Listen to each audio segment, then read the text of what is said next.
Hello guys, welcome back. അപ്പോൾ കഴിഞ്ഞ വീഡിയോയിൽ വാൾട്ടർ ഗെയിമിംഗ് എന്ന് പറഞ്ഞൊരു ബ്രോ നമ്മുടെ വീഡിയോ ഒക്കെ കമൻ്റ് ഇട്ടിട്ടുണ്ടായിരുന്നു. എന്താണെന്ന് വെച്ചാൽ ബ്രോ പറഞ്ഞത് സൗണ്ട് ക്രാക്ക് ആവുന്നുണ്ട്, പിന്നെ അത് ഹൈഡ് ചെയ്ത് വെക്കാൻ പറഞ്ഞു. അപ്പോൾ ആ ബ്രോന് എന്തായാലും ഞാൻ ഒരു ബിഗ് താങ്ക്സ് പറയുന്നു. പിന്നെ ഈ പ്രശ്നം എന്തായാലും ഹൈഡ് ചെയ്തിട്ടുണ്ടാകും കളിക്കുന്നത്, അതുകൊണ്ട് പിന്നെ പ്രശ്നമില്ല. പറഞ്ഞാലും അത് ഏത് ബ്രോ ആണോ കമൻറ്റ് ചെയ്ത് ആ ബ്രോന് താങ്ക്സ്. ഇത് എനിക്കറിയില്ലായിരുന്നു എങ്ങനെയാണ് ചെയ്യുന്നതെന്ന്. അപ്പോൾ ബ്രോ പറഞ്ഞതുകൊണ്ടാണ് ഞാൻ മനസ്സിലാക്കിയത്. ഒരു വിറ്റ് വരുന്നുണ്ട്, ഓടിക്കോ. പിന്നെ ഞാൻ ഇത്തിരി പ്രോയാണ് മൈൻക്രാഫ്റ്റിൽ. ഓക്കെ, അവൻ സ്ലോനെസ് ചോദിച്ചിട്ടുണ്ട്. ഇനി നമുക്ക് പെട്ടെന്ന് പോവാം. അയ്യോ, സ്ലോനെസ് എത്ര നേരം ഉണ്ട്? ഏകദേശം ഇച്ചിരി നേരം ഉണ്ട്. അത് സീനില്ല. നമ്മൾ മോളിൽ പോയി ഒരു പശുവിൻ്റെ നിന്ന് മിൽക്ക് അടിച്ചു കുടിച്ചോളാം. നിനക്ക് ഞാൻ തരാട്ടാളാ വിറ്റേ. എന്തായാലും ഇപ്പം ഞാൻ ഒരു പണിഷ്മെൻറ്റും തരുന്നില്ല. അപ്പോൾ ഞാൻ തരണമെന്ന് വിചാരിച്ചായിരുന്നു, വേണ്ടെന്ന് വിചാരിച്ചിട്ട് നമുക്ക് നെതറിൽ പോകണം ഇന്നത്തെ എപ്പിസോഡിൽ. എങ്ങനെ ആയാലും ഒന്ന് പോയിട്ട് വരാം. ഞാൻ നെതർ പോയിട്ടില്ല, പോയിട്ടുണ്ട്. അപ്പോൾ എനിക്ക് യൂട്യൂബ് ചാനലൊന്നും ഉണ്ടായിരുന്നില്ല. ഏകദേശം ഒരു ഡയമണ്ട് ചെസ്റ്റ് പ്ലേറ്റും വെച്ച് പോയിട്ടുണ്ട്. എക്സ്പീരിയൻസ് ഉണ്ട്. ഹാർഡ് കോറിലല്ല, സാധാ സർവൈവലാണ്. ഉണ്ട് മിൽക്ക്, കുറച്ചും കൂടി മിൽക്കാണ്. ഞാൻ കുറച്ചും കൂടി കുടിച്ചേക്കാം. ഓക്കെ, നമ്മൾ കുറച്ച് മിൽക്ക് കുടിച്ചിട്ടുണ്ട് രാവിലെ തന്നെ. നല്ല ടേസ്റ്റുള്ള മിൽക്കായിരുന്നു. കുറച്ച് ആരോ വേണം ഗൈസ്. അപ്പോൾ നമുക്ക് ഈ കോഴിന് അവൻ എന്തുകൊണ്ട് നമുക്ക് ഫുഡും ഡ്രോപ്പ് ചെയ്യും. എനിക്ക് കുക്കഡ് ചിക്കനും ഉണ്ടാക്കാം. അപ്പോൾ ഇന്ന് രാത്രിക്ക് ഫ്രൈഡ് ചിക്കനായി. നെതറിൽ പോകുമ്പോൾ തിന്നാൻ ഫുഡായി. അങ്ങനെ നെതറിൽ പോയാൽ വല്ലവന്മാർ നമ്മൾ അടിക്കുമെന്ന് പറഞ്ഞിട്ട് നമുക്ക് കുറച്ച് പാലെടുത്തിട്ട് പോകാം. ഈ പാല് തരുമോ? പശുവിൻ്റെ കയ്യിൽ പാല് തീർന്നു. ആ പശു കുറച്ച് പാല് തരുമോ? നമുക്ക് നെതറിൽ പോകണം. അപ്പോൾ അവൻ മിക്കവാറും അവൻ്റെ ഒരു എൻഡർപേൾ വേണമായിരുന്നു. ഞാൻ ഒരു എൻഡർമാനെ അറ്റാക്ക് ചെയ്യണ്ടായിരുന്നു ഓഫ് ക്യാമറ ഗ്രൈൻഡിങ്ങിൽ. അപ്പോൾ ഞാൻ ഒരു പോസ്റ്റ് ഇട്ടിട്ടുണ്ടായിരുന്നു. എല്ലാവർക്കും താങ്ക് യു. ഇന്നലെ ഇട്ട വീഡിയോ എല്ലാവരും നിറയെ നോക്കിയിട്ടുണ്ടായിരുന്നു. ഏകദേശം ഒരു 70 വ്യൂസായി ഗൈസ്. എല്ലാവർക്കും ബിഗ് താങ്ക്സ്. പിന്നെ എല്ലാവരും പറഞ്ഞ് പിന്നെ അതിന് മാത്രമല്ല, എൻ്റെ സബ്സ്ക്രൈബറും എല്ലാവരും നന്നായി ചെയ്തിട്ടുണ്ട്. അതുകൊണ്ട് എല്ലാവരും ഒന്നും കൂടി സബ്സ്ക്രൈബ് ചെയ്യാൻ മറക്കല്ലേ. എല്ലാവരുടെ അടുത്തും big thanks. Okay, yes guys. അപ്പോൾ let's go to the nether. ചെറിയൊരു പേടിയുണ്ട് ഗൈസ്. നമുക്ക് ഇച്ചിരി ആവശ്യമുള്ള resources collect. Ancient debris mining വേണമെന്നുണ്ട് എനിക്ക്. പക്ഷെ അത് എവിടെ നിന്ന് കിട്ടുന്ന എനിക്കൊരു പിടിയില്ല. നെതറിൽ നിന്ന് കിട്ടും. അത് എവിടെ നിന്ന്, ഏത് നെതറിൽ നിന്ന് എവിടെ നിന്ന് കിട്ടും? അത് എവിടെ നിന്നാണ് ഗൈസ്? ഞാൻ ഇപ്പോൾ വരാട്ടോ. സോ ഗൈസ്, അതുകൊണ്ട് ഞാൻ എടുത്തിട്ടുണ്ട്. ഏകദേശം എന്തുകൊണ്ട് ഇപ്പോൾ 3 മിനിറ്റായി എൻ്റെ വീഡിയോ. അതുകൊണ്ട് അപ്പോൾ നമുക്ക് പെട്ടെന്ന് തന്നെ വീഡിയോ വൈൻഡപ്പ് ചെയ്യുന്നതിന് മുമ്പ് എനിക്ക് ചെറിയ സംഭവങ്ങളൊക്കെ ചെയ്യാനുണ്ട് ഗൈസ്. അതുകൊണ്ടേ അപ്പോൾ വാൾട്ടർ ഗെയിമിംഗ് ബ്രോ എന്തായാലും താങ്ക് യു ഗൈസ്. വാൾട്ടർ ഗെയിമിങ്ങിൻ്റെ അടുത്ത് ഒരു ബിഗ് താങ്ക്സ് പറഞ്ഞു.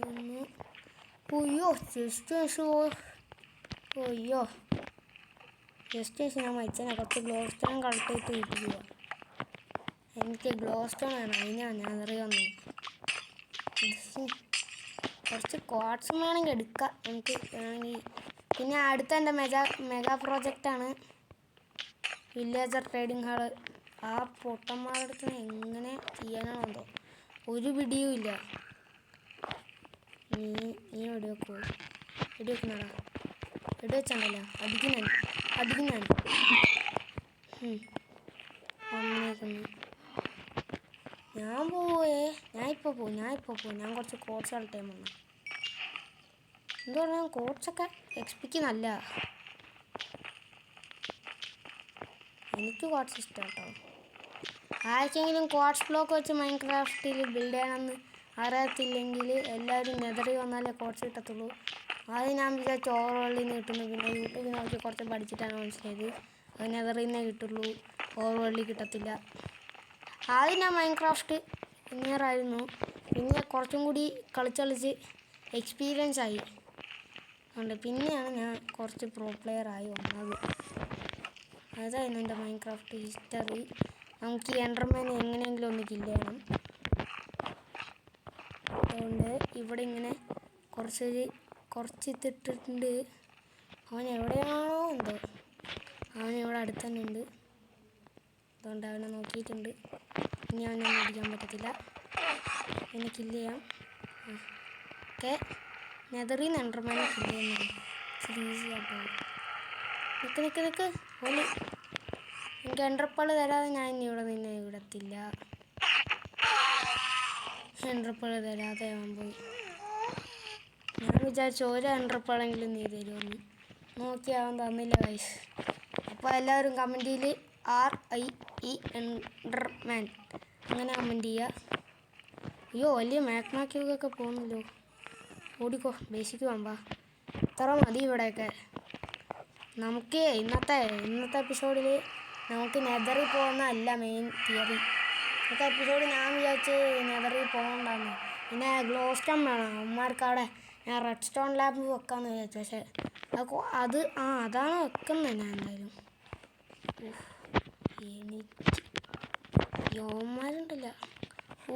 കേശ് എൻ്റെ ഫോണിൽ ചാർജ് പോയി, സീനില്ല. അപ്പം ഞാൻ അയ്യോ എടാ കഷ്ടമുണ്ട്. എൻ്റെ നല്ല പ്രോഗ്രസ് ചെയ്തുകൊണ്ടാണ്. പിന്നെ ആർക്കെങ്കിലും ഈ സീഡ് വെച്ച് കളിക്കണമെന്നുണ്ടെങ്കിൽ എന്തായാലും ഞാൻ ഡിസ്ക്രിപ്ഷൻ ബോക്സിൽ കൊടുത്തേക്കാം. ബെസ്റ്റ് സീഡാണ്. ആർക്കെങ്കിലും അയൺ ആർമർ ഉണ്ടാക്കാൻ കഷ്ടപ്പെടുന്നുണ്ടെങ്കിൽ ബിഗിനേഴ്സ് എല്ലാം ഈ സീഡ് എടുത്ത് കളിച്ചോ. ഞാൻ ചുമ്മാ ഒന്ന് അടിച്ചു നോക്കിയതാണ്. അപ്പോഴാണ് ഞാൻ അറിഞ്ഞത്. അയ്യോ ഏതോ നോക്കാത്തോളം എൻ്റെ പുറകിൽ നിന്ന് അടിച്ചിട്ടുണ്ട്. റോ ചിക്കൻ എങ്കിൽ റോ ചിക്കൻ, ഇതെങ്കിൽ ഇതെങ്കിൽ തിന്നട്ടെ. അയ്യോ വിശന്നിട്ട് വയ്യ. ഹങ്കർ കിട്ടിയാൽ കിട്ടട്ടെ. റോ ചിക്കൻ എങ്കിൽ ചിക്കൻ തിന്നട്ടെ. വയറ് വിശന്നിട്ട് വയ്യ. ഞാൻ ഒന്ന് നെതറി പോയിട്ടുണ്ടായിരുന്നു, ഞാൻ മരിച്ചിട്ട് ഒന്നും കൂടി പോവാണ്. ഈ ബേസ് ആർക്കൊക്കെ ഇഷ്ടമായിരുന്നെങ്കിൽ ഞാനൊരു കമൻ്റ് ഇടും. നിങ്ങൾക്ക് ഈ ബേസ് ഇഷ്ടമായെന്നോ ഒരു ലൈക്ക് ഇടുക കമൻറ്റിന്. പിന്നെ ഇന്നത്തെ വീഡിയോയുടെ ലൈക്ക് ടാർഗറ്റാണ് ഏകദേശം ഇച്ചിരി മതി ഗൈസ്, വളരെ ഇച്ചിരി മതി. അതുകൊണ്ട് നമുക്ക് ഇന്നത്തെ എപ്പിസോഡിൽ കുറച്ച് ചൂണ്ടയിടാം വേണമെങ്കിൽ. അതുകൊണ്ട് നമുക്ക് ഇന്നത്തെ എപ്പിസോഡിൽ കുറച്ച് മീൻ പിടിച്ച് കഴിഞ്ഞാൽ നമുക്ക് ഇവിടെ നിന്നറിയാം. ഞാൻ മീൻ പിടിക്കാൻ പിന്നെ മൈൻക്രാഫ്റ്റിൽ പ്രോയാണ്. പണ്ടോട്ടെ ഞാൻ മീൻ പിടിക്കും. ഞാൻ മൈൻക്രാഫ്റ്റിലെ പണ്ടോട്ടെ മീൻ പിടിച്ച് എക്സ്പീരിയൻസ് ഉണ്ട്. പിന്നെ പിടിക്കുമ്പോൾ എനിക്ക് കിട്ടുന്ന വലിയ മീനാണ്. എന്തൊക്കെയാണെന്ന് വെച്ചാൽ നോട്ടിലെസ് ഷെല്ല് അതൊക്കെയാണ് എനിക്ക് കിട്ടിയിട്ടുള്ളത്. പിന്നെ ഇടയ്ക്കൊക്കെ ലക്ക് കുറവായിരിക്കും. അപ്പോൾ എനിക്ക് ഇടയ്ക്കൊക്കെ കിട്ടാൻ പോകുന്നത് മറ്റേ അതായിരിക്കും, മറ്റേ കോപ്പറിൻ കെട്ടൊക്കെ. ഇത് ലെതർ ബൂട്ട്സൊക്കെ കിട്ടും. കണ്ടോ, ഇതുണ്ടോ ആദ്യം തന്നെ നമുക്ക് വലിയ അയിലേ കിട്ടിയത്. ഇതത്രയ്ക്ക് പൊട്ട മീനൊന്നും അല്ല. ഇതുണ്ടെങ്കിൽ മീനിനെ ടൈം ചെയ്യാം, അത്രേ ഉള്ളൂ.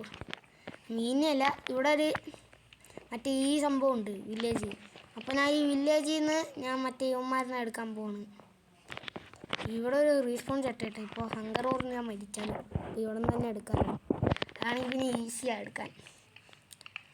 നെതറിലാണെങ്കിൽ പിന്നെ അടുത്തല്ല, എൻ്റെ ബേസിൻ്റെ ദൂരത്താണ്. എന്നാലും ഞാൻ ഒരു ബിൽഡ് കൊണ്ടുവരുന്നതായിരിക്കും എനിക്കവിടെ. റോക്കോടെ ഒന്ന് പെട്ടെന്ന് കുക്കാവും, എനിക്ക് തിന്നട്ടെ. അയ്യോ അങ്ങനെ ഇന്നത്തെ ഫുഡ് ഇതായി. നമുക്കൊരു മീനിനെയും കൂടി പിടിച്ചോണ്ട് വരാം. ഞാൻ ഓഫ് ക്യാമറ കേട്ടിങ്ങനെ നിറയെ പിടിച്ചോളാം. ഇപ്പോൾ വരാം കേട്ടോ. സോ ഗൈസ്, അതുകൊണ്ട് ഞാൻ എല്ലാം ചെയ്തിട്ടുണ്ട്. അതുകൊണ്ട് അത് ഞാൻ ചെയ്യേണ്ടതെല്ലാം ചെയ്തു. ഇത് മീൻ കൊടുക്കുമെന്ന് പറയുന്നവർ കൊടുക്കും ഗൈസ്. ഇതാണ്, ഇല്ലെങ്കിൽ ഞാൻ നിറയെ മീൻ പിടിക്കണേ. എൻ്റെ ക്രോപ്സൊക്കെ ഹാർവെസ്റ്റ് ചെയ്യണം. ഞാൻ ഇത് ചെയ്തിട്ടില്ല. ഒരു മെയിൻ്റെനൻസ് എപ്പിസോഡ് ഇടണം. അപ്പോൾ മൊത്തം പിടിച്ചങ്ങ് ഹാർവസ്റ്റ് ചെയ്ത് നിറയെ ഫുഡ് ഉണ്ടാക്കണം. ഞാൻ വില്ലേജിൽ പോകുമ്പോൾ ഒരു കേവ് ഉണ്ട്, അവിടെ നിറയെ അയണുണ്ട്. ഞാൻ കോപ്പി എടുത്തൊന്ന് കളിച്ച് നോക്കി. അപ്പോൾ ഏകദേശം എനിക്ക് 40 സംതിങ് അയൺ കിട്ടി, 44 സംതിങ്. നമുക്കിനി അടുത്ത നാളത്തെ നമുക്ക് എന്തായാലും നമുക്കൊന്ന് എടുത്തേക്കാം ഇത്. ഇനി നമുക്ക് ക്വാർട്സ് ബ്ലോക്കൊക്കെ ഉണ്ടാക്കാൻ പോകാം. എൻ്റെ ബേസായി ദിവസം അടിപൊളി ബേസായിട്ടുണ്ട്. പ്രത്യേകിച്ച് എനിക്ക് തന്നെ ഇപ്പോൾ കണ്ടാൽ ഇത് ഞാനാണ് ഉണ്ടാക്കിയത്. എനിക്ക് തന്നെ എനിക്ക് വിശ്വസിക്കാൻ പറ്റുന്നില്ല ഇത് ഞാനാണ് ഉണ്ടാക്കിയത്. കാരണം ഞാൻ മൈൻക്രാഫ്റ്റിൽ അന്നൊക്കെ കളിച്ച് തന്ന റെഡ് സ്റ്റോൺ ലാമ്പ് ഉണ്ടാക്കി നോക്കട്ടെ. ഇനി 4 റെഡ് സ്റ്റോൺ മതി, ഈസി. ഇപ്പോൾ ഉണ്ടാക്കിയിട്ടല്ല, ഒരു റെഡ് സ്റ്റോൺ ലാമ്പ് ഉണ്ടാക്കി വെച്ചിട്ടേ കാര്യമുള്ളൂ വീട്ടിൽ. എൻ്റെ മൈനിങ് ഏരിയ പോയാൽ പിന്നെയും കുറച്ചും കൂടി റെഡ് സ്റ്റോൺ ഉണ്ട്. ഞാൻ ഓഫ് ക്യാമറ ഗ്രൈൻഡിങ് ഒപ്പിച്ചാണ്, ചുമ്മാ ഒപ്പിച്ചാണ് ഒരു രസത്തിന്. ഒരു റെഡ് സ്റ്റോൺ ലാമ്പെങ്കിൽ ഒരു റെഡ് സ്റ്റോൺ ലാമ്പ് ഈ നമ്മുടെ ബേസിൽ ഒന്ന് മുകളിലത്തെ ഫ്ലോറിൽ ഫിറ്റ് ചെയ്യാം. നമുക്ക് ഒരു ലിവർ വെക്കാതെ ആക്ടിവേറ്റ് ചെയ്യാം. എന്തുകൊണ്ട് ഇവിടെ 2 ലാൻഡ് വെച്ചു, ഇവിടെ മാത്രം ഞാൻ ഒന്നും വെച്ചിട്ടില്ല. തൽക്കാലത്തിന് നമുക്ക് അവിടെ വെക്കാം. പിന്നെ ഞാൻ കഴിഞ്ഞ വീഡിയോ കണ്ട എല്ലാവർക്കും മനസ്സിലായിട്ടുണ്ടാവും ഞാൻ ആറ്റിക്കിൽ എന്താ വെക്കുന്നത്. ഞാൻ സ്മിത്തിങ് ടേബിൾ വെച്ചിട്ടുണ്ട് ഇവിടെ. ഇനി ഇങ്ങനെ ആക്സസ് ചെയ്തിട്ട് താല്പര്യം ഞാൻ ആൻഡിലൊക്കെ ഉണ്ടാക്കുകയാണെങ്കിൽ അത് അവിടെ ആയിരിക്കും വെക്കുന്നത്. തൽക്കാലത്തിന് ഇതൊരു യൂട്ടിലിറ്റി സാധനമാണ്. അപ്പോൾ നമുക്ക് ഈ സ്റ്റോൺ കട്ടർ അവിടെ കൊണ്ടുവയ്ക്കാം. അത് ഞാൻ വില്ലേജിൽ നിന്ന് ഒപ്പിച്ചല്ല, ഞാൻ ഓഫ് ക്യാമറ ഗ്രൈൻഡിങ്ങിൽ എൻ്റെ വീട് പണിയുടെ റീസോഴ്സസ് കളക്ട് ചെയ്യുന്ന ആ സമയത്ത് ഉണ്ടാക്കിയതാണ്. അതുകൊണ്ട് ഇങ്ങോട്ടേക്ക് പോയി എൻ്റെ ബേസ് എന്ത് പറഞ്ഞാലും ഡെഡ്. അയ്യോ ഇത്രയും ദൂരമായി പോയി കാശ്. ഞാൻ പെട്ടെന്നൊന്ന് വീട്ടിൽ പോട്ടെ കാശ്, പെട്ടെന്ന് വീട്ടിൽ പോട്ടെ. അയ്യോ ഞാൻ ഇപ്പം ഹങ്കർ കൂടുതലായി. ഇവൻ വല്ലതും എടുത്തിട്ടാണോ എന്തോ എടുത്താണ്ടല്ലോ. അല്ല പിന്നെ എൻ്റെ ലെവലൊക്കെ പോയി, കുറച്ച് ലെവൽ പിന്നെയും പോയ പ്രശ്നമില്ലെന്ന് നോക്കാം. പക്ഷെ എൻ്റെ അയൺ ടൂൾസിനെ അത്ര കഷ്ടപ്പെട്ടുണ്ടാക്കിയെന്ന് ഇവനറിയുമോ? ഇവനൊന്നും അറിയത്തില്ല, കാരണം അവൻ പ്ലെയറല്ല. അവന് രാത്രി മൊത്തം ഇങ്ങനെ രാത്രിയായ ഉറങ്ങണ്ട, ഒന്നും ചെയ്യണ്ട, ചുമ്മാ അങ്ങനെ ഓടി നടന്നാൽ മതി. ഞാനും മൈൻക്രാഫ്റ്റ് ഇതായിരുന്ന എങ്ങനെ ഉണ്ടായിരുന്നു ഗൈസ്, എന്ത് സുഖമില്ലേ. എന്തോ ഒന്ന് മിസ്സായതുപോലെ ചെറിയ സുഖം. ആവശ്യമില്ല, നമുക്കെല്ലാം ഇതിൻ്റെ അകത്ത് കയറ്റി ഫർണസും ക്രാഫ്റ്റിംഗ് ടേബിൾ അവിടെ ഇരിക്കും. ക്രാഫ്റ്റിംഗ് ടേബിൾ എടുത്തുകൊണ്ട് പോവാം. അയ്യോ എൻ്റെ മോനെ, അയ്യോ എന്താ പറഞ്ഞാലും എനിക്ക് സത്യം പറഞ്ഞാൽ ആ മൈൻക്രാഫ്റ്റ് ഇഷ്ടമായി. അത് നമ്മളൊരു കംപ്ലീറ്റ് ഒരു എപ്പിസോഡ് ഇടും. ആ എപ്പിസോഡ് എല്ലാവരും മസ്റ്റായി കാണും. അതിലാണ് അത് മൊത്തം ഞാൻ ലൂട്ട് ചെയ്യും. പിന്നെ ഞാൻ ഒരു കോബിൾ സ്റ്റോൺ ജനറേറ്റർ ഉണ്ടാക്കിയിട്ടുണ്ടായിരുന്നു. അതിൽ ഞാൻ ഇപ്പോൾ അത്രയ്ക്കൊന്നും മൈൻഡ് ചെയ്യില്ല, കാരണം വില്ലേജേഴ്സിൻ്റെ വീടുണ്ടാക്കാൻ കോബിൾ സ്റ്റോൺ വേണം, അത് നിറയെ വേണം. അപ്പോൾ അതുകൊണ്ട് ഇവിടെ നിന്ന് ഒരെണ്ണം മൈൻഡ് ചെയ്തെടുക്കുക. അതുകൊണ്ട് ഇപ്പം തന്നെ അടുത്ത വരും. ഇതുണ്ടാക്കണ ട്യൂട്ടോറിയൽ ഇടണമെങ്കിൽ എല്ലാവരും കമൻറ്റ് ചെയ്യുക. ഞാൻ ഒരു ദിവസം ഉണ്ടാക്കണ ഒരു വീഡിയോ ഇടാം. സ്റ്റോൺ ജനറേറ്റർ ഉണ്ട്, അതെനിക്ക് എങ്ങനെ ഉണ്ടാക്കുന്നതെന്നാണ്. എനിക്ക് കോബിൾ സ്റ്റോണേ അറിയത്തുള്ളൂ. ഒരു കോബിൾ സ്റ്റോണും ഒരു സ്റ്റിക്ക് എൻ്റെ ഇവിടെ ഇല്ല, പക്ഷേ താഴത്തെ ബേസിലുണ്ട്, എൻ്റെ വലിയ ബേസിലുണ്ട്. ഇതെന്ത് പറഞ്ഞാലും എനിക്ക് ഈ ബേസ് അത്രയ്ക്ക് ഇഷ്ടമായി. കയ്യിലെപ്പോഴും ഞാൻ കുറച്ച് ടോർച്ച് വെക്കാം ഇനി തൊട്ട്, കാരണം ഞാൻ എപ്പോൾ മൈനിങ്ങിന് പോയാലും ഞാൻ മറക്കുക കയ്യിൽ ടോർച്ച് എടുക്കാൻ. ഇനി ആ പരിപാടി വേണ്ട, ഞാൻ എപ്പോഴും ടോർച്ച് ചെയ്യിപ്പില്ല. ഇങ്ങനെയല്ലേ ഉണ്ടാക്കില്ല. ഒരു ലിവർ സെറ്റായി. പിന്നെ അത് വെളിയിൽ പോയി ആറ്റിയാക്കി കൊണ്ടുപോകും. ആറ്റിയാക്കി എന്നാന്ന് വെച്ചാൽ മിക്കവർക്കും അറിയായിരിക്കും ഇംഗ്ലീഷ് തന്നെയാണ്. മിക്ക ഗെയിമിലും ഞാൻ ഇതുവരെ ഉണ്ടാക്കിയിട്ടില്ല, അപ്പോൾ ഇതെൻ്റെ ഒരു പുതിയ എക്സ്പീരിയൻസ് ആണ്. അതുകൊണ്ട് ഇവിടെ വെച്ചിട്ട് ഇത് ഓണാക്കിയാൽ മുകളിലത്തെ ഫ്ലോർ കുറച്ചും കൂടി കാണാം, നൈസാവും. ഇവിടെ നിന്ന് ഈ നടുക്കിൽ തോരണം പൊട്ടിച്ചെടുത്താൽ എന്നിട്ട് ഇതൊന്ന് റീപ്ലേസ് ചെയ്ത് ഇതിവിടെ വെച്ച് ഇത് തുറന്നാൽ നമുക്ക് സ്റ്റിൽ കയറാൻ പറ്റത്തില്ലേ? പറ്റും ഗൈസ്. അപ്പോൾ ഇത് കുറച്ചും കൂടി നൈസാണ്. ഇത് കുറച്ചും കൂടി പൊളിയല്ലേ ഗൈസ്? എല്ലാവരും കമൻറ്റ് ചെയ്യുക. ഓക്കെ, അപ്പോൾ നമുക്ക് ഇന്നത്തെ വീഡിയോ പെട്ടെന്ന് വൈൻഡ് അപ്പ് ചെയ്യണം. അപ്പോൾ ഇന്നത്തെ വീഡിയോ ഇത്രയേ ഉള്ളൂ. വീഡിയോ ലൈക്ക് ചെയ്യുക, ചാനൽ സബ്സ്ക്രൈബ് ചെയ്യുക. അപ്പോൾ പുതിയൊരു വീഡിയോ ആയിട്ട് എല്ലാവർക്കും കാണാം. Good bye.